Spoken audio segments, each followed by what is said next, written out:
You are the resistance. The doomsday clock is now being wound and reset by the most dangerous, dumbest douchebag we have ever had as president. I mean, since the last time he was president.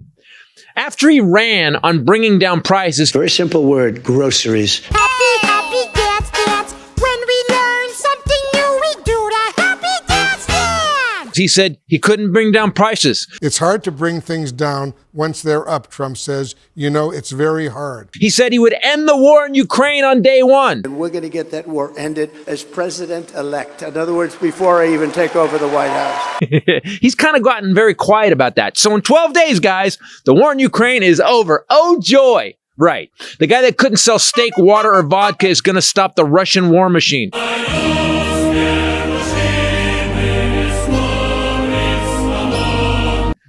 Cool. When asked if he would promise to not use military force to take over Greenland, he didn't rule out military coercion. Well, we need Greenland for national security. What the fuck? And the Panama Canal. The Panama Canal is vital to our country. It's being operated by China. China. Again, what the fuck? He said he could not rule it out. He's going to use military force over a place that exports salmon and halibut, and on another country that runs an aquatic toll road. He also wants to acquire Canada. Okay, go away. Yeah, we'll be right here. Go away. Well, in fact, we'll just whistle. Zoom off. Acquire Canada? What the fuck? First of all, Canada's not a bedbug-infested resort you can just buy. And frankly, if Trump took Canada, I can't believe that sentence was even said out loud, Trump would bankrupt Canada in a year after its governor, Don Jr., tried to snort Whistler Ski Resort. After Trump ran up $8 trillion in debt last time, Canada should acquire us, and we could get a piece of all those sweet maple syrup billions. Hell yeah. And Melania could be with her true love. Because he has time off now. I intend to resign as party leader, as prime minister. Regarding Greenland, he wants to take Greenland, which is another sentence I can't believe I'm saying. Why? Are we low on Dungeness crab? Greenland's biggest export is fish. Greenland's main export partners are Denmark, China, the United Kingdom, Japan, and Taipei. Greenland's economy is also dependent on the Danish government, which Trump says people really don't even know if Denmark has any legal right to it. The Danish government responded with this.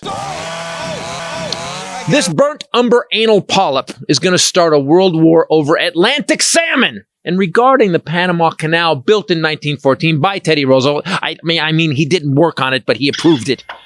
So we could get stuff cheaply and fast from around the world. You know, we used to own the Panama Canal. We gave it back in 1999, and we had it for 85 years, and we still use it. So does China. China. Now, Trump wants to take it back, possibly with force. Cool. War with China and invading Panama again. That went so well last time.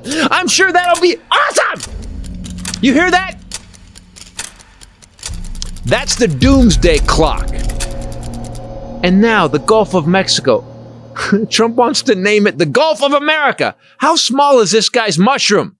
Besides, we already used the Gulf of America to describe the space between his ears. Hey, yo! Ha ha! Very, very large brain. And for the distance Melania stays away from his hamburger-smelling torso. Sweet Potato Hitler also said, if the Israeli hostages aren't released, all hell will break out in the Middle East. First of all, too late. Hell has been raging in the Middle East for 1,200 years before Christ.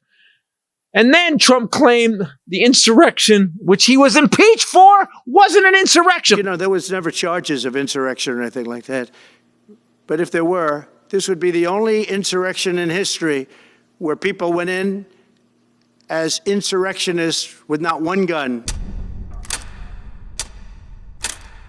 I could go on, and I will. Next week, and for the next 4 years, unless I fall out of a window, accidentally. Because every sentence this man says is a lie. And that's according to CNN, who fact-checked every bullshit thing he said in this speech. And the saddest part is his lying fucking worked. I really want to thank the Democrats for keeping their composure and playing by the rules, while these corrupt criminals did what they wanted, how they wanted. And a special thanks to Merrick Garland for catching up on his sleep for the last 4 years. You know what? Cheaters never win. I'll see you guys all on the 21st, and we'll celebrate the end of the Ukraine war. I'm Christopher Titus, and this is the Armageddon Update. God damn! It started all over again. It just feels like we were just here.